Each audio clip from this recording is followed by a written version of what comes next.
Hey,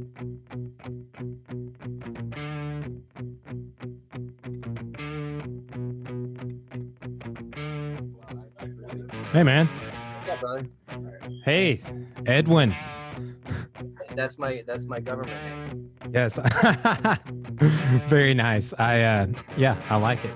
Very official. Man, I really appreciate you taking the time to come on the show, man.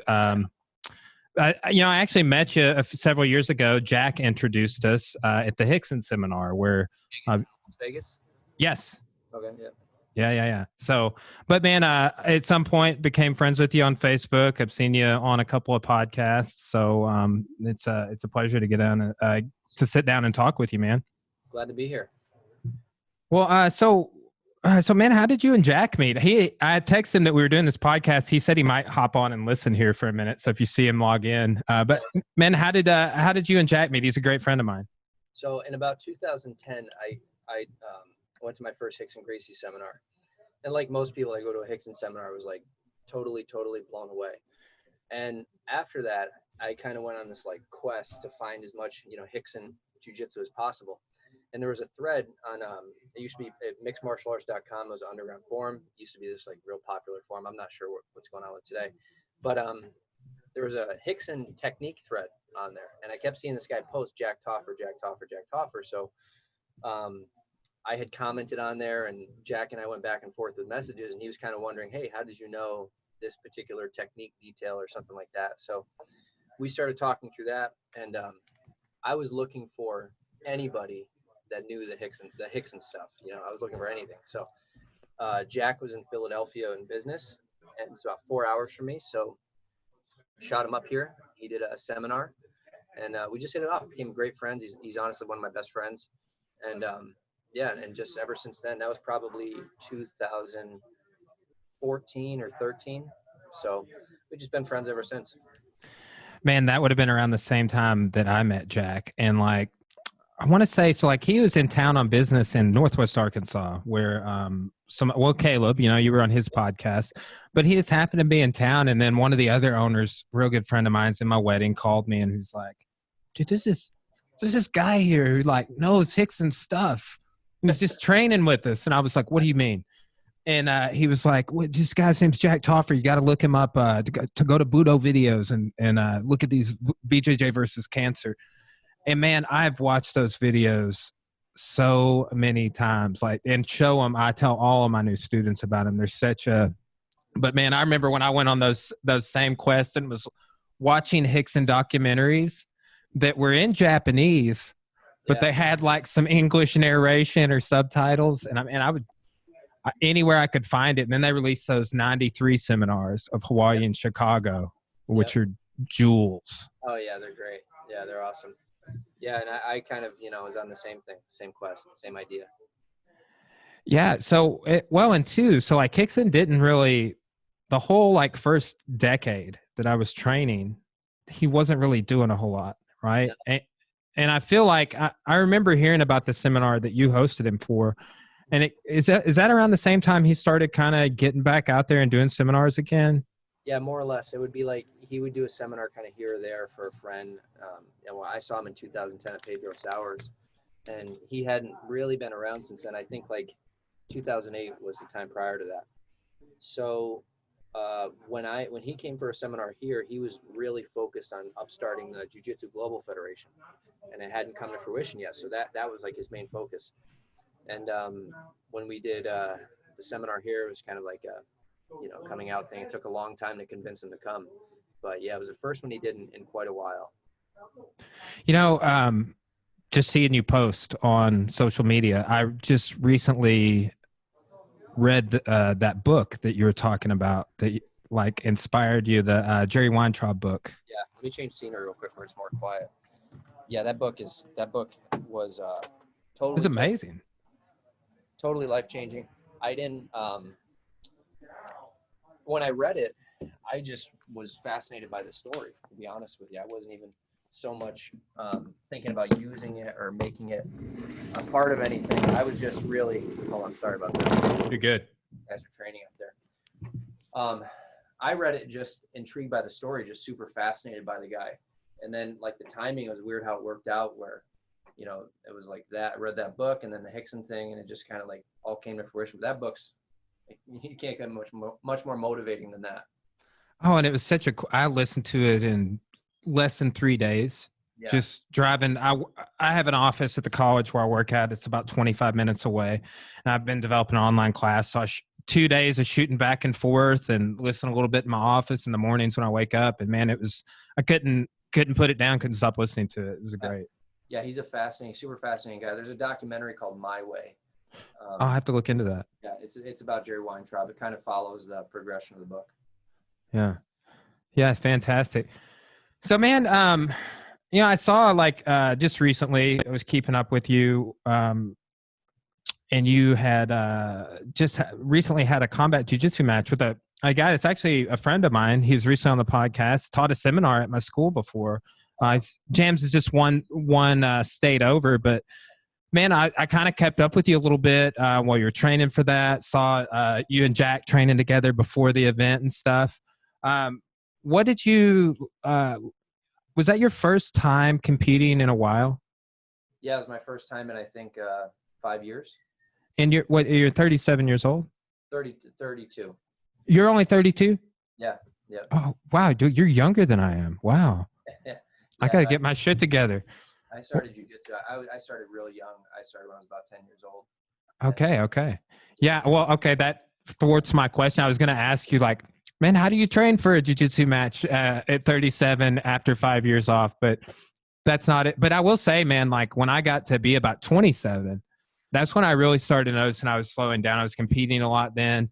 And that's when I kind of just dwindled down the amount that I was competing. But what was it like? I mean, it's been about 3 years since I competed. What was it like having a 5-year gap, and how did you train to come back from that?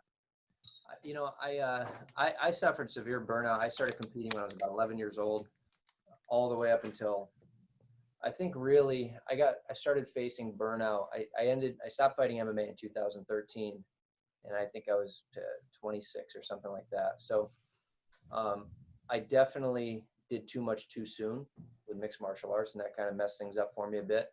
I wouldn't say messed things up for me, but it just put me on a different trajectory. Like now I feel like as if I'm in my prime, but you know, thinking like if I fought MMA right now, what it would be like.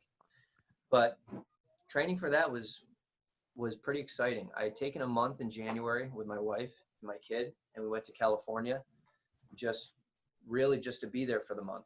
And simultaneously, I had kind of been offered and talked to Eddie Bravo a little bit. One of my guys was fighting in combat jiu-jitsu, black belt here, Matt Secor is very, very good. He was fighting combat jiu-jitsu. I talked to Eddie and just kind of happened. And I said, you know, maybe it's time for me to jump back into things. My schools were kind of running themselves. We went to California for a month, so I was able to train with total focus for the first time since I was about 18 years old. And that was pretty incredible. And the training for me was pretty simple because I've always done jiu-jitsu for fighting. I fought MMA a lot and with a self-defense mindset. So adding in the strikes it was actually, it felt easier to me. It was like exciting, like, oh, wow, I get to actually, you know, apply the positions as I normally see them and normally, you know, talk about them. So it wasn't too bad. It was, and I've always kept myself active, running like, you know, marathons and ultra marathons. And, oh, wow. And keeping things kind of going. And I'm always here at the gym training and teaching. So it was just really just intensifying things.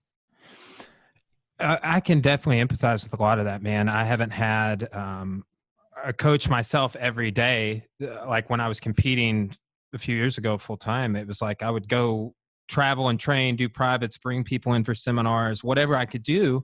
But when's the last time you had like you were a student, like when you weren't the guy owning the gym? How long's that been? A long time. It would be the same thing with you, like periodically if I was training for something, or sometimes I'll just like, I spent the 1 year going back and forth to California when I first met Rickson. But I'll go down to Matt Serra's, Ricardo Almeida's as much as I can. And then we built a good, you know, we've been open here 14 years. So we have, you know, 20 plus black belts that will really give me a run. And we built a good network here basically in this period of time. But yeah, I'll try to go to Matt Serra's and Ricardo's whenever I can. It's like really just to recharge myself and refocus my energy and things like that. But it's tough though. Yeah. I've felt that many times, and it's it's definitely nice also, just like when you go compete, to have somebody there coaching you. Like that was something I always tried to line out. If I was competing, I'd try and compete sometimes out of state where my students wouldn't be there. And that was something that I would always try and have. Mike, that guy I mentioned that, knows Jack also, I would always try and have him there, man. It was massively beneficial to have somebody in my corner. Yeah, no, it definitely is. You can't, and it's gives you a sense of confidence. And that, like, I can remember I've always, certain people I'd have in my corner, with Ricardo or Matt Serra, or even this past combat jiu-jitsu, I had one of my training partners here, Tom, and Chris Howder. And it's like, when guys like that are in your corner, like, you feel like you can't lose. Yeah. It's always a positive thing. Yeah, man. So how long have you been owning your own academy? Like 14 years? Did you open it 14 years ago? No, 14 years ago, I was 18 or 19, and there were two gentlemen that owned it who are still active here. And in about 2013, as I was starting to kind of lose my passion for fighting, not passion, I'd say, but more of I'd say it was like one day I woke up and my switch was turned off. And as that started to diminish, I said, I'm going to really focus all my energy here into the gym. So I bought out the two guys that were there and kind of took the gym over. That was 2013. And then from there, have just, learned as I went, and it's been an up and down journey. And then, things were really at a point pre-COVID where I finally was like in California training, like I was saying, for that month. And I sat back and went, wow, I've reached the pinnacle of what I've been working towards, which is having, two successful gyms here that I'm involved with all the time, but basically where they can run themselves. We have multiple instructors, and I can, be where I need to be at important times. And, then this whole situation just kind of put a nail in it. One of my guys is trying to grab his shoes under my legs. But yeah, so 2013, and it's just been a, learning process. I was terrible in school, and, I didn't really, have any business skills. And all I knew starting a jiu-jitsu school was members pay money. And that was about the extent. So I had to teach myself everything. Man, what are some of the things that I'm kind of the same way, man. Like, well, precursor to this question, like I started, Caleb and them, they had moved to Northwest Arkansas. It was kind of like, find a gym or somebody to split rent with, start doing it on your own. But I had no skills. I was in college to become a historian, which I teach college history now. But man, it was like, well, what do you do? I copy people's processes. Do I go to this trade show over here? Do I get a business degree also? I thought about all of that, but like, what did you do? Like, how did you, flatten that curve? Because obviously you're doing well. You have two schools. I always had, I was extremely confident when it came to fighting, when it came to jiu-jitsu. And I think that confidence helped me in the beginning push forward and get this going. And then it was actually Hoist Gracie. He was here in 2013. He told me about a video by this guy named Sully Breaks, who's a spoken word artist. And the video is incredible. It's called Why I Hate School, But I Love Education. And that video was like talking to me, because like I graduated high school with a 65 on the day of graduation. I found out, and then moved right to New Jersey and started getting ready for my first professional fight. And so school was always an afterthought to me.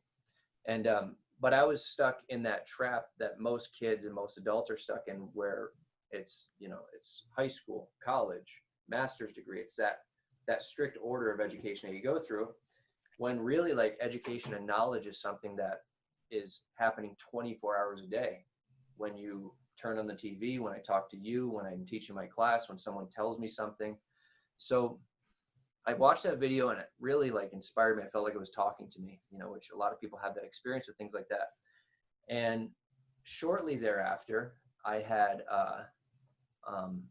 a guy who was opening a gym here locally in my hometown. Or he wasn't opening a gym. He bought this building in my hometown, and he was going to put a restaurant there, and he had this building next door. And he basically offered me 6 figures to open a jiu-jitsu school with no return on investment. Here you go, free money, open a gym. And I really went there just to talk to the guy. But for him, the reason he did it was because for him to do that, it was a lot less of an investment than for him to put this restaurant in that he was planning on putting in, which would have been, you know, triple the price. So he was like, you know, I could put this in, it'll be good for the community. It's kind of in a, you know, rougher area, and it would have been something positive. But so I just went there to give the guy a handshake and look at the place. And then I left there going, well, I guess I'm going to have a second gym now. And about a week after I really thought about things, I had to call the guy and turn him down. And I was like, if you told me, you know, 10 years ago that I was going to turn down $100,000 to open a gym, I would tell you you're out of your mind. And in hindsight, maybe it would have been something where I'd take it and I figure it out. But I just sat back and I go, wow, I thought my gym was doing good. I don't have enough instructors. I don't have a sales team. I don't understand marketing. I don't know how to do graphic design. I don't know how to do website. I don't know how to any of this stuff. I'm just running a gym. So I took that moment. I turned him down. It was awful. And I read a book a day for about 5 months. And which I got inspired by this guy, Ty Lopez. I was watching his videos. So I read a book a day for 5 months, and I said, I'm going to learn everything that I need to know in these 5 months about business, about everything that I don't know that I want to know. So I taught myself graphic design. I taught myself web design. I do my website. I do most of the graphic design. I have a good friend in California that helps me out. Marketing, sales, business. I you know, whatever I didn't know, I took that 5 months. History, Russian history, Soviet history. But I took that 5 months and learned as much as I could possibly do and just totally immerse myself. And that was like, that put me so far ahead of things. It was funny, like immediately I had people asking me like how I do certain marketing things or certain design things. Like I know what I'm doing, you know, and I do, but not like, you know, I didn't go to college for it, but that was just further proof to me that, you know, you can learn anything and do anything. And I've always had that mindset. So that's really like my story of how I taught myself business, kind of an unconventional way. A book a day for 5 months is super impressive. Were you doing audio books? No. I would just get the physical book. I would wake up about an hour and a half earlier. I would read, and then I would work on speed reading. I would read multiple books at the same time.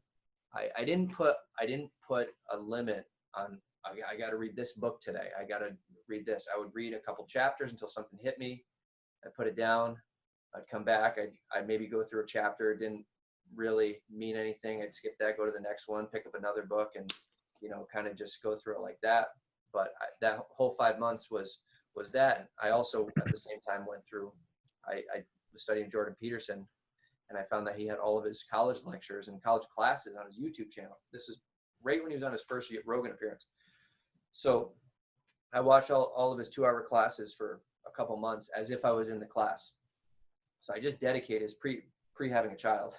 So I just dedicated about 4 hours a day to like I was in college, you know, taking his classes, reading the books, and trying to figure stuff out. And that was like, it was a very chaotic at first, but it sorted itself out over time, and it was like the best thing I ever did. Man, that's great. And, you know, people have the availability to do that so much more now. There's so many universities, even Ivy League colleges, that will offer a free class occasionally. Yeah, sure. And man, like I'll tell you one that's being offered right now at a lot of universities, African American history, that I would love to take. And man, I'm kind of like what you were talking about. I'm to a place where life's slowing down a little bit more. I'm settled into my teaching position. Even with the coronavirus and issues with that and us shutting down, we actually moved to a new spot, twice the size. Oh, wow. Bought a new location, moved, and 2 weeks after the move, that's when the COVID hit, right? I'm glad. So yeah, man. Yeah. So but man, so like let me ask you a few questions about this. Where are you guys in your community in relation to, like, let's say New York City, with like how cases and the coronavirus and everything is? We're 3 hours north of the city. And, you know, as far as our area, we, you know, there's, in my county, there's about 150,000 people. We're about, that's in the whole county. So, and we're like a half hour north of Albany, which is the capital. But in Albany, in our area, like the cases are I'm not talking deaths, I'm talking cases are single digits across the board. Wow. And, you know, even those cases that are single digits, it's all like asymptomatic things and, you know, stuff like that. So, I mean, it's so unbelievably low here that it's basically eradicated, in my opinion. How long has it been like that, or is it just the whole time? Months, over a month. That was when, you know, I really started thinking about reopening early and, you know, defying the government, whatever. But when I have multiple doctors that train here that I would talk to on a regular basis, and one of them, you know, works in critical care, and I would touch base and say, hey, what are things like? How's it going? And then I opened on May 27th. I'd say late April, it started to, the conversation shifted from, oh, there's 5 people in ICU to, oh, I don't know. I've been on the phone with the CFO all day trying not to get the hospital shut down. So when that started happening, and when I knew a couple people that had it, that were sick, you know, like any other sickness. And when I started to see a trend of not many people in this area having it, when I started to see doctors loosen up on what this was and, you know, what they're telling me, I said, why am I going to sit here and wait? And why am I could go, this is going off into a whole nother, but business owners care about their businesses more than the CDC does, more than the government does. Business owners will take precautions, next level precautions, to ensure the survival of their business far more than the government will help them do that. And so I started to see this trend of people waiting, and wondering, like, I look around locally, like there's nobody that has it. Like there was a few people here or there. So, and I have hundreds of people messaging me every day that they can't wait to come back, and kids that have depression and guys with PTSD. And I had students relapsing back into alcohol, and it was like, I'm depressed not being here. I'm doing Zoom classes, trying to do the best I can. And then I'm getting hit left and right with these, like, you know, terrible stories, not of COVID, but of like severe mental health issues. So I said, you know what, we're going to open. And these are consenting people. These are consenting adults. They're consenting parents. Yeah, I mean, it's like, what's next? Is the government going to like go into your bedroom and like tell you, you know, it's like, and you're a historian, and the way tyranny works is little by little, you know, and regardless of what someone believes, whether the, you know, there's a lot of debate on the mask and stuff like this, but there's a trend occurring, and there is a playbook, and the writing is on the wall. And so when I saw that, I said, it would be negligent for me to be a part of that, as opposed to negligent to me opening. So that's kind of where we're at, in a long-winded tangent, you know, but there's relatively nothing here. Yeah, well, man, that's something I really wanted to talk to you about, because I've just following you on social. I've followed along with your commentary, and man, I've been seeing the posts you've made, been seeing the comments section, and I know that I see you're replying to all of those. I know there's tons of people hitting you up. So once again, thanks for taking the time to talk to me about all this. But so what kind of pushback are you getting, not necessarily from your members and not necessarily from the government, but like some of these people in the comments section? Like, are these people in your community? Are they just people that know you? Like, are you getting a lot of hate off of your decisions? You know, I expected that I was going to. There's a great Jordan Peterson video on The Truth about how he's talking about, you know, when you have something to say, silence is a lie. That's like the quote. And I've held back my entire teaching career because I wanted to be, you know, like I have so many people here, so many different viewpoints. But throughout this thing, it just got to a point where I was like, I'm done. And this is what I believe. It's not even what I believe. This is what I believe based off of the experience and wisdom that I have accumulated over the years. What I think is meaningless. I'm essentially a parrot, more or less, the things I've learned. But I expected after Fox to get tons of pushback. The support is like 10,000 positive to 1 negative. That's like really what it is. And put it this way, I go down the street and people come up to me and they go, man, I really love what you're doing. I love what you're saying. You know, you're speaking out and this and that. That's what I'm consistently hearing. And it's easy. You know, it's so funny how negativity works. So because it is so, the negative comments will get inside my brain and ruin me for the day, where I keep thinking about it. but I'm using it. In that same video I was talking with Jordan Peterson, he talks about how speaking the truth and then taking that blowback, taking it in, and then making yourself bulletproof against it, using it to make yourself and improve yourself for the future reference. So a lot of the idiocy in the comments section, because most of what I'm saying is not opinion based. If I'm talking about Andrew Cuomo being corrupt, it is because he has been proven to be corrupt. I've asked a question on social media, do you know anybody currently that has COVID-19? And in my opinion, that's like, I don't know, that's a pretty bipartisan question. And then the comments become, how dare you? I saw that one. I see like, what you're doing here, Eddie. Yeah, I was surprised because like there was not. I kept going back up to your post, and then I would read some comments, and I'd be like, the comments. Did they read it like I'm reading it? That doesn't justify here. I rewrote the post 5 times because I said, do you know anybody currently has COVID? And it was like I know 2 people there. And then I was like, well, okay, capital letters, okay, emojis, okay, let me put a PS here too, because apparently people aren't reading this crap. Like, it wasn't a post about the severity of COVID. It wasn't a post about, anti-Trump or pro-Trump. It was, I'm asking, do you know anybody? Why? Because it's very important that I know if people are on that post that live close to here and they're going, yeah, I know 20 people down the street. Well, that's a problem, and I'm going to address that. But I'm really wondering, what's going on.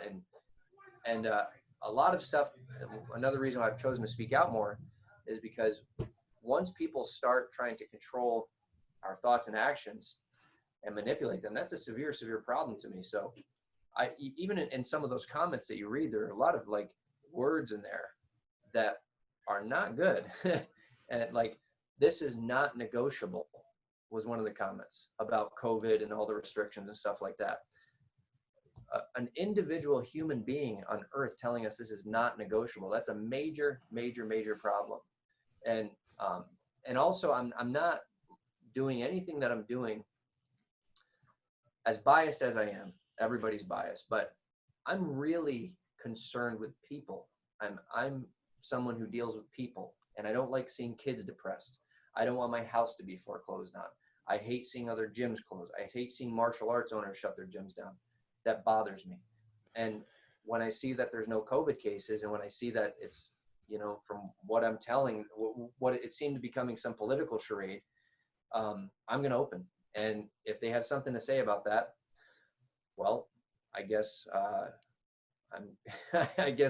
I guess you're gone then. I don't know what to tell them. But I'd rather have people that support, not me, but I'd rather have people that support the decision, that support police officers, that support what we're doing, than people that are going to be against that and bring negativity and hostility. So.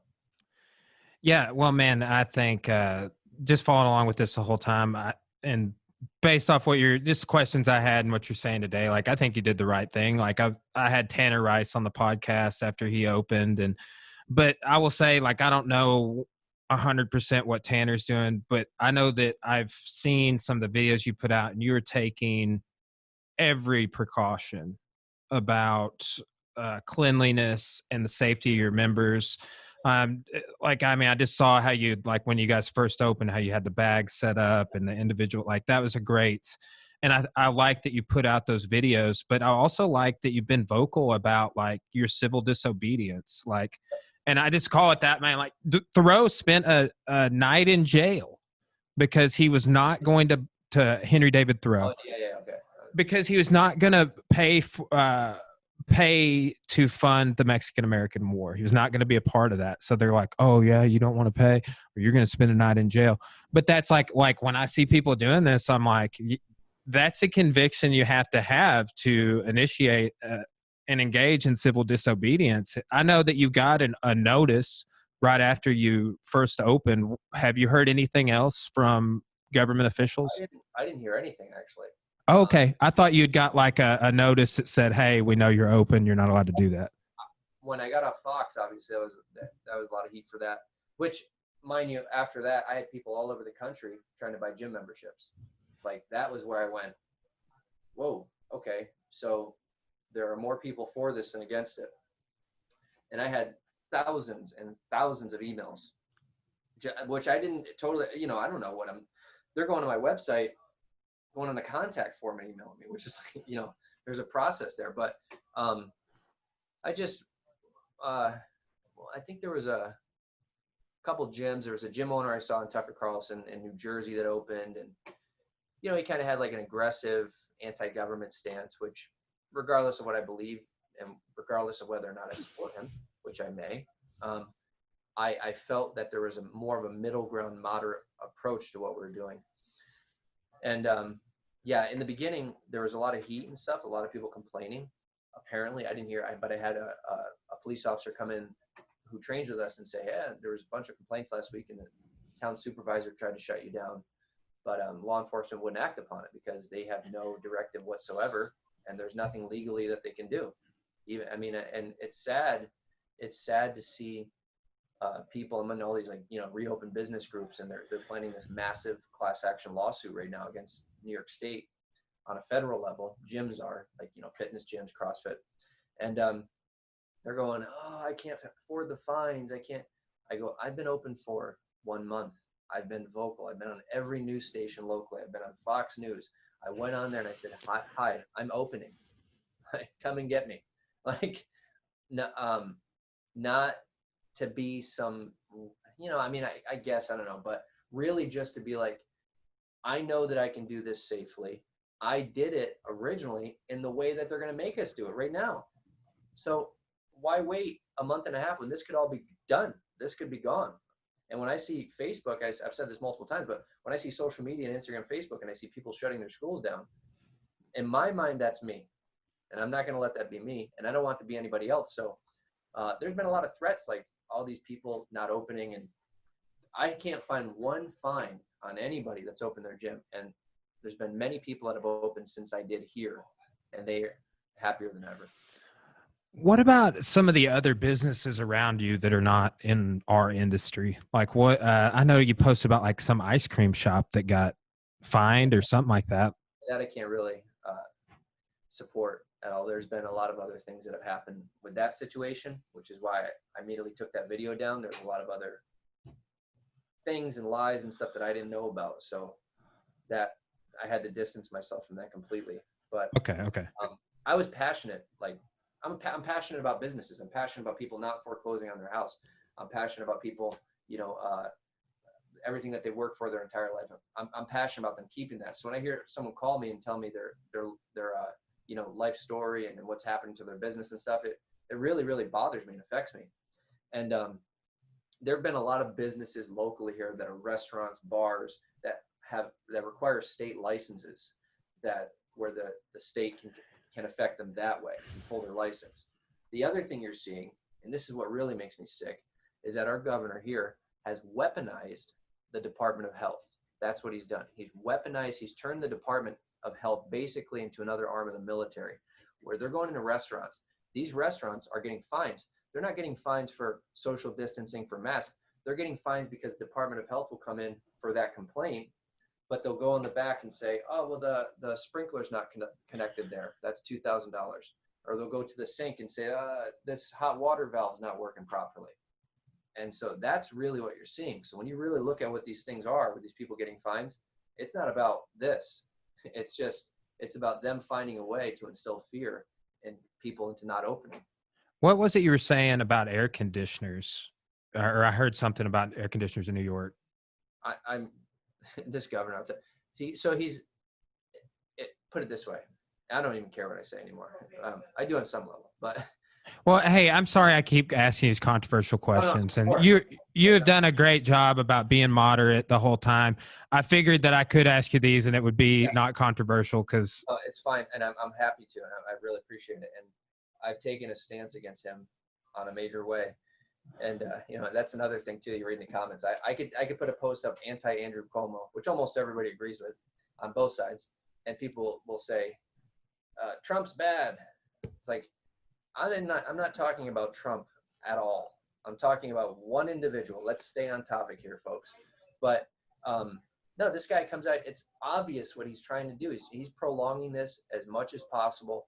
He won't let malls and gyms were supposed to open in phase 4. And phase 4 comes and they go, hey, by the way, malls and gyms, you're out. You're not opening.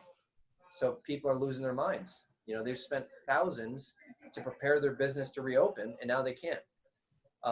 So malls can't open because he came out today with some new thing that they're studying and researching about the filters, new special filters that they have to put in air conditioning units, which these filters don't fit into the air conditioning units that they use now. So they're going to have to replace the whole system. How long is that going to take? So how do you shut down 1,000 businesses in one swoop? Well, you shut down a mall. It's as easy as that. And yeah, it's crazy. Every grocery store, hardware store, you name it. They've been open for months, and they're not changing their air conditioning unit. It's crazy. It's completely ridiculous. He's prolonging this as long as possible to destroy the state further than he already has.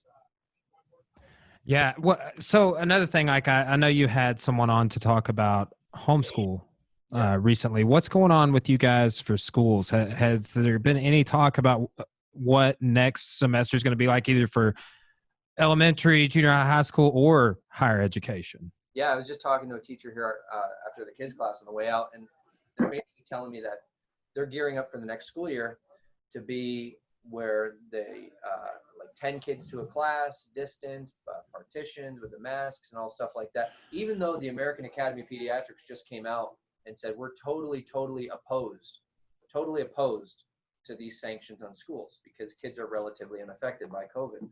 Anyway, so they're talking about Como wants to reimagine schools in this virtual sense. That's a very interesting way of putting it. Reimagining schools, yeah. Yeah, I cued in on that verbiage, and I was like, shouldn't other people do that? Reimagine the schools? Shouldn't the people in their industries, shouldn't the teachers be the ones that teach and that come up with what they do? And I'm not talking about these board of education, but teachers should be in charge of teaching, police should be in charge of policing, and so on and so forth. But he wants to reimagine schools. So they're talking about having like 10 kids to a classroom, partitions. If they can't social distance, they got to wear masks. And, maybe that they won't even be open in September. I'm, in my opinion, they're not going to be open in September, just from the trend of what this guy's doing. And, we have less cases than we've ever had, and he's instituting more regulations. What is the justification for the intent for not going into phase 4 for certain industries, like for some of these regulations? If you guys are on the decline, is it just the paranoia? Like, what is your assessment of why these decisions are being made? Well, we have a corrupt governor who's one of the most corrupt governors in the history of American politics for a decade. The guy has more scandals. You can't even find all the scandals. If I said look up every scandal he's ever had, you couldn't even find it. We're talking billions of dollars worth of scandals that also filter into his father, who was a governor of the state many years ago. So you have that. You have one of the most corrupt governors in history, who's bankrolled by China and big pharma, and the list goes on and on. So he has by no intents and purposes, there's nothing good about what he's doing. And phase 4, with the gyms in the malls, he's talking about the air conditioning units, like out of nowhere. The CDC never even had one single guideline about filters in an air conditioning unit recirculating the air, because in their opinion, in their studies, that wasn't how people got the virus. They got the virus from the droplets or from aerosols when people breathe. It's nothing to do with recirculation of air. How about people that are flying on planes left and right? It's a completely, there's no logic whatsoever in it. And it's obvious at this point that he's trying to push this forward in a total different direction, where it's like he's using public health as a guise to make more money, do something. I don't know. So we'll see. And you may not know about, like, what would you compare what's going on? Like, I would say, look, I know, like, I talked with Sambo Steve on the podcast the other day. I haven't put the episode out, but I know he's in like New York City. So like he's hit a little, but it seems that there's a similar thing going on in California, like Tanner Rice's community. He's not in Southern California. He's in Northern California. Yeah. And it seems crazy to me to say, hey, Eddie, we're going to make your community fall under NYC's conditions. Like, states that did a county by county approach the ones that I've seen seem to have the best ones. Like Nebraska had somebody on talking about, that lives in Nebraska, talking about they did a state by or county by county approach in their state. But why is it that you think that California and New York, I think, are the most like infringing on people's businesses and rights? How do you think that New York should be handled? Is it a county by county? Do you Like, why are these two states the worst? well, New York, we're controlled. New York City might as well be a different planet from the rest of our state. Exactly. Every election is won from New York City.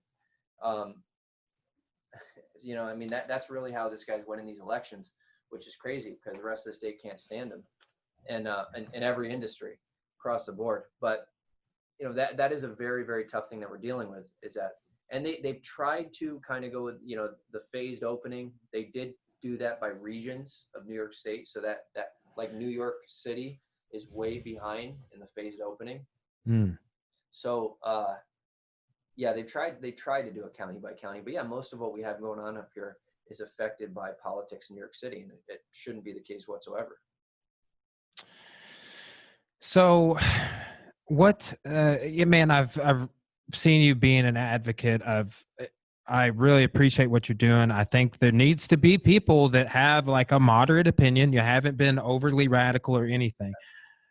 But what are you like? What is the plan? Like how you seem to be passionate. Are you planning on getting involved with the change that you're talking about? Like, are you going to get involved in politics in your community or in your state? What are you going to do aside from what you've been doing? Well, I will tell you this, that I never had any interest. I mean, I guess on some level, I've always paid attention to politics. And if there was something that I was ever interested in growing up, it was always history. I don't know what it was, but in school, I could, that was something I was always drawn to, just the thought of it, the idea of it. And it just, I loved studying it. But so I never really had an intention of going to politics. And then, fast forward to this year in this situation that we're in, and I kind of look around and I go, well, who's running for this or who's running for that? Where are all the people? And people in New York State have kind of given up. It's been a decade, which is, seems to be part of their social conditioning, but it's been a decade of this corruption in the state, with more people leaving the state than anywhere in the country, like crazy taxes, it's nuts. If I didn't have this gym, I would not live here, put it that way. Like, this gym and the people here in the community is what's keeping me here, because it's just crazy. It's insane. But so yeah, this year, I'm planning in a couple weeks, I'll be making an announcement, but yeah, this year I'm planning to pick up a second career and go into politics and really try to affect things in a positive way. And I'm not saying I have all the answers, but I definitely know how to work with people. I've had thousands of students over the years. I'm used to dealing with various situations here at Jiu Jitsu. And, I've started businesses, I've run tournaments, I've run things. I know how to work with people. And I think, honestly, in my opinion, it's pretty simple, because there's a very clear and concise way to run a democratic capitalist society for the good of all people. And not just that, I grew up in the inner city. That's where I was born and raised, in the ghetto. I was the minority in my neighborhood where I lived. That's where I was born. So growing up in that area, I guess, I always had the ability to relate. I had the ability to, because I was in that same situation of victimization and trapped in this cycle of broken homes and poor education and things like that. I was trapped in that cycle. And I've always had ideas over the years of what they could do there. And I'm teaching jiu-jitsu. I'm getting punched in the face. What am I doing? So, yeah, this year is going to be the year where I really come out, and the next couple of years will get very interesting. And I plan on entering politics, and I plan on bringing a lot of ideas to the table here that I think will create a positive change. I have a lot of ideas for reforming education in the inner city schools, which I think could be, if done correctly, could have a nationwide extreme positive impact on the results and the standards in the inner city. and a lot of ideas to bring, you know, factories back and manufacturing back to the state, because the capital region where I live has been decimated by high taxes and bad trade deals. We have, if you go down the Hudson River, if you go down these areas here, you see broken down factory after broken down factory for hundreds of miles. And the city I grew up in the 50s, was incredible, incredible city with 100,000 people and booming business and things like that. And then the factory shut down and done, welfare state. So, and that's when the city was destroyed. Now it's, you know, one step away from a war zone, basically. So, and to me, these are common sense ideas. And I'm like, you know, the taxes are too high in our state. It's been decades of corruption. And I think it's easy to fix, personally.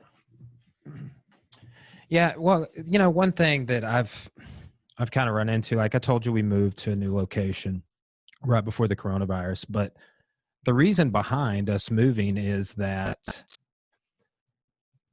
we basically, our city rezoned our property. We owned it, the last location too, 4,000 square foot. This one's 8,000. But they rezoned our property 2 times and they never notified us. And we got in the strictest zone in the entire city. And literally across the street from us is like what you could only describe as a crack house, right?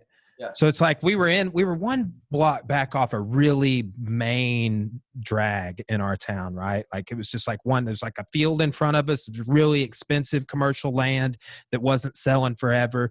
And then we were right there. And on all sides of us on that block back was residential. Yeah.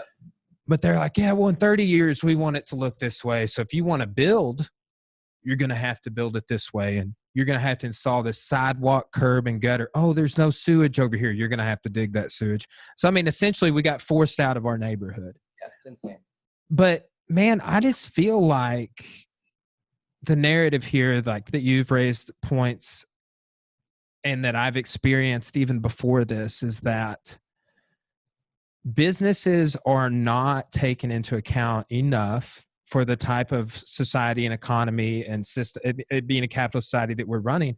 Why do you think that is? Like, we are set up for business to flourish, but like, man, I feel like government does not give a damn about business until it's time to get some votes. And then they like, I feel like there's a little bit of like, oh, we're going to do this, but man, the taxes I pay and everything, I just feel like the government does not care about businesses. And it's very easy to feel that way. I think that we have, you know, an education system that's been overrun by, you know, the 1960s, 1970s postmodern intellectuals who push group identity and push victimization and oppression and things like that, and all these like Marxist ideologies. And I think that's what it's been like years and years and years where we've been desensitized to this. And, you know, in the education system, when you have these individuals teaching kids about oppression, I grew up in the ghetto. I've been kidnapped. I've been stabbed. I've been jumped. You name it, it's happened to me. I know how it works. I know how it goes. And when I go down the street and I see all these people protesting about things that they know nothing about and trying to become a part of a group that would never accept them until they held up a sign and bowed down to them, that bothers me. And that's been the trend in government, is too much control, to the point where when I reopen my business and people are going, I'm waiting for Andrew Cuomo's directive. You did it safely, but we can't trust other people to do it as safe. What's going on? I mean, the government does not have a track record of making sure that our best interests are for ourselves. And the whole society is based, the Constitution and the Bill of Rights are the fewest set of rules and one of the greatest written documents in history, because it was the government trusting the creativity and industriousness of the people. That was the whole premise, and it was a very good premise, and it works, and it's perfect, more or less. But yeah, we've had years and years and maybe decades of like these different ideologies coming in of you know, obviously it would be like a utopia or something like that, but where we've just kind of inch by inch allowed them to encroach on us and implement more taxes and implement more regulations.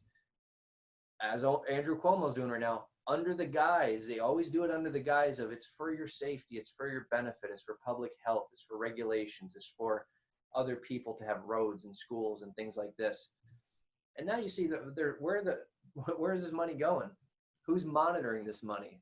Who's accounting for it? Who's in charge of it? Where does it go? I don't know where it goes. You know where it goes? You know, our taxes and stuff like that. We just send it out into the ether, and somehow, some way, things magically appear. So that timeline of history in this country of like more, here we are. And I think for the first time ever in the past 4 years, and regardless of what someone thinks, I think that a lot of that's been changing. And, you know, and it's kind of breaking apart the old guard, which is a big problem for people. But yeah, we've just allowed this idea has been cemented in people's head that we need more regulations. We need more public health measures. We need more taxes. When, like I said before, businesses will take care of their businesses better than anyone. And if you are a poor business owner with poor habits, people stop going, your business shuts down. The natural selection, natural order, right? But people have shifted away from that. I don't think it's the majority though. I really don't. From what I've seen, I think that it's more of that ideology is a lot easier to be vocal about because their arguments are very simple and it's very just like, just put it out there. It's not, there's no complex, there's no logic, there's no reason, there's no empirical data, there's nothing like that. So we've just allowed this to go too far for too long. And that, in my opinion, that's the biggest problem. Well, man, and one thing that I've said this a few times to people in passing, and it just has been a reoccurring thought for me is that I don't think that the government can protect me from a virus, and I really don't want them to try because they don't do things well with tax money and other things too. It's like, hey, look, my faith going into you protecting me to the virus was kind of at a low. Yeah. Even like here in my community and in my state, like our governor is Republican governor. All of our local politicians, for the most part, judges, quorum court, heavily Republican based. And it's like, hey, you less government guys change my zoning requirements illegally without telling me. Like, what's up with that? Oh, we should have a meeting about this.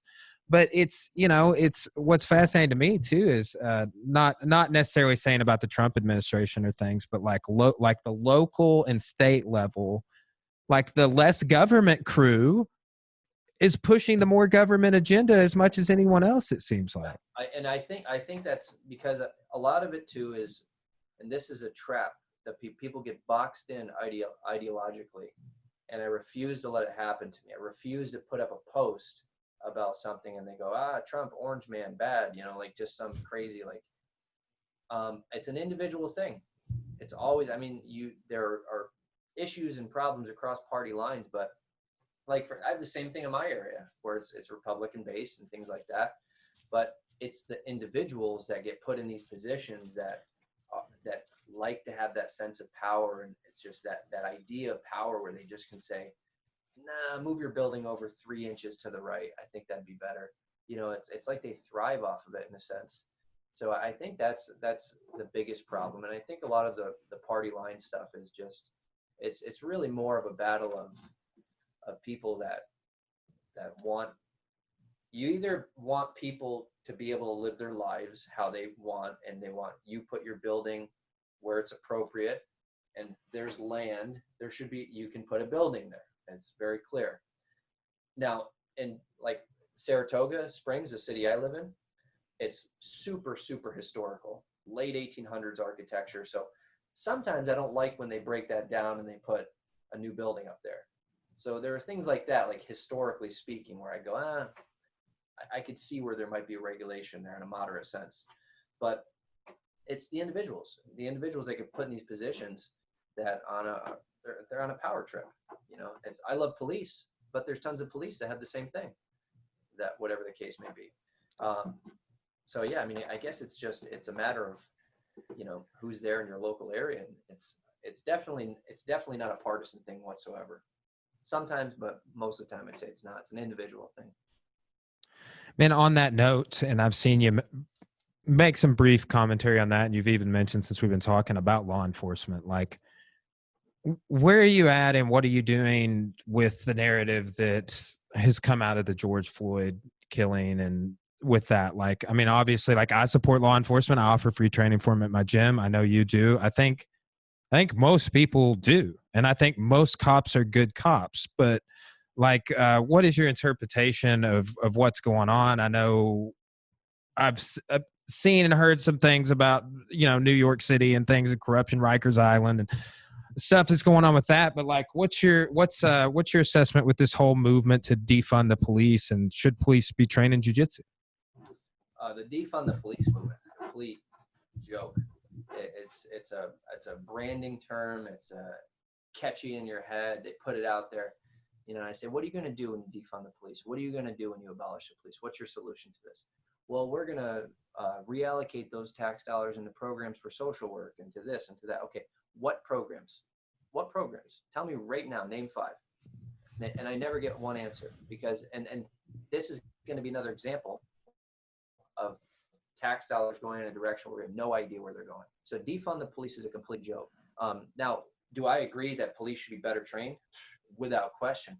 You could take any cop in off the street here that doesn't do jiu-jitsu.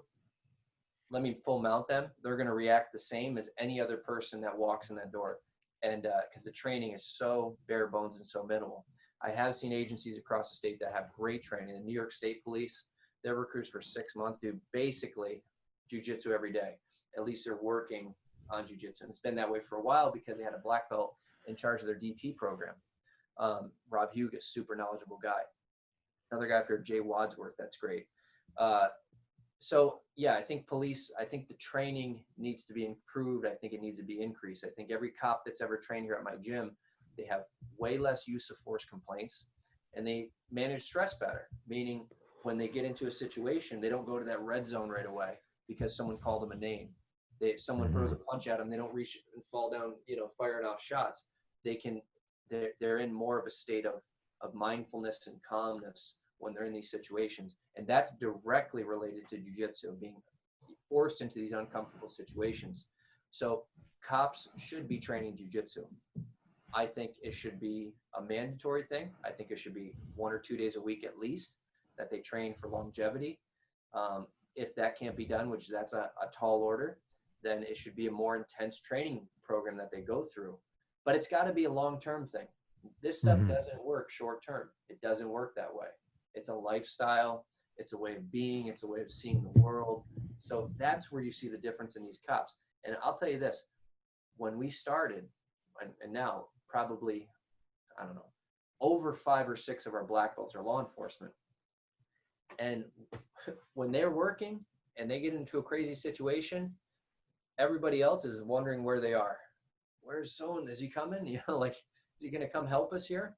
And I mean, the stories are that I could go on and on with crazy stories of law enforcement doing these heroic and insanely heroic things here in this local area. But defund the police is a total joke. And there's no logic to it. There's flawed logic. There's very simple logic to it. And there's no real effort being put into where those tax dollars are going to go. And they just, you want chaos, you want social workers to go, good luck with that. Good luck with that. We had one of our guys a couple of years ago. There was a heavyweight professional boxer who used to spar with Mike Tyson. And he knocked his wife out cold and was on PCP. And the guy was 6'3", 280 pounds. He used to spar Tyson. And send a social worker in there. Go ahead. Good luck with that. This guy was folding people up left and right, anybody who came near him. Who saved the day? One of our jiu-jitsu guys pulled up, got out of the car, double-legged him, jumped on his back, and that was it. 5 seconds. Didn't even flinch. And are chokeholds illegal now in your state? Who knows? Everything's illegal in our state, but I think that if it wasn't New York, maybe Jersey, somewhere in the Northeast just banned the chokehold. It's always been banned. That's the funny thing. Okay. I'm looking at the guidelines, talking to the cops here. I'm going, you guys can't really do chokeholds anyway, correct? And they go, yeah, we're not allowed to do them unless it's life or death situation. Then we can apply it. Okay. Which they still can't. So in the penal law, that's where, use of strangulation, that's where they were allowed to do it, which is the same. Then all these de-escalation procedures are trying to put in place. They already do this stuff, but they do need more training. They need improved training. They need better training. They agree with it. The cops agree with it, so that's really what they need. And to defund the police is totally pointless. You're going to have guys losing their jobs left and right. You're going to have cars that don't work. You're going to have, it's just going to be crazy. It's ridiculous. Yeah, man. And you hit the nail on the head. I think is like there needs to be consistent training. Like, I mean, just like our hobby jiu-jitsu students are going to come in a couple of times a week. I've given this analogy a couple of times on the podcast. Like, let's say I had an MMA fighter, because cops typically do 40 hours, like in our community, 40 hours one time a year, like a week out of the year. I was like, okay, so I'm going to book these all-day MMA seminars for 5 days. My fighter over here, they're going to attend all 5 of them. They're going to do 8 hours a day. And then they're only going to fight for the whole year after that. They're going to receive no other instruction for the most part. They're going to get there because people always are on the job experience, arresting people, they get practice. And I'm like, this one time a year thing is not cutting it. It needs to be a consistent process. Yeah, I totally agree. I totally agree with that, because they always, you look at Royce Gracie in the first UFC. Royce Gracie was a 4th degree black belt. He wasn't 1-year blue belt fighting the first UFC. That just goes to show that it's not that easy. On some sense, listen, we've got blue belts here that toy with people, but it needs to be consistent. It needs to be done as a lifestyle. It needs to be a lifestyle thing that's implemented into their training. And there'll be a lot of cops that are opposed to it, but guess what? There'll be double the amount that are for that will come on the job. Because nowadays, who's going to want to be a cop in this state of chaos that we're dealing with? Yeah. This is something else. I didn't think about this till like Stephen Kesting was on the show a week or so ago, and I was having a similar conversation with him. Yep. Because I'm fascinated. You're a high-level jiu-jitsu guy. I want to hear what your take is on jiu-jitsu for police. I mean, but he said, he goes, he was a little reluctant to chime in on it at first, but then he goes, one thing he said I thought was profound is he's like, imagine jiu-jitsu in the hands of a sadist, right? Of like the cops, the super small percentage of cops were worried about, the people like this Derek Chauvin guy. It's like, and that was something I'd never thought about, that I was like, oh man, that is a great point. Like, what about bad cops? So we give them a tool like jiu-jitsu. Like, I wonder what that would look like for somebody that's like a sociopath. Well, what about the bad people that do jiu-jitsu? I mean, that we can't control individual personalities of people. We have to. That's another problem. Going back to what I was saying about this whole idea of not trusting people and trusting the government. So we're going to take away the ability we'll take the guns away. If that's the case, that make that argument. Why let them have guns? Why let them have tasers? Why let them be a cop? First of all, I'm under the impression, from what I've seen in 20 plus years of jiu-jitsu, that if those sadists then go and train jiu-jitsu, that they will become different. It will change them. It's a great point too. That's the truth. Now, if it doesn't have that effect, which it doesn't have that effect for everybody, a low percentage, how many people are going to make it this far in jiu-jitsu and still be like that? I mean, it's like you're talking 1%, if that's even a reasonable metric.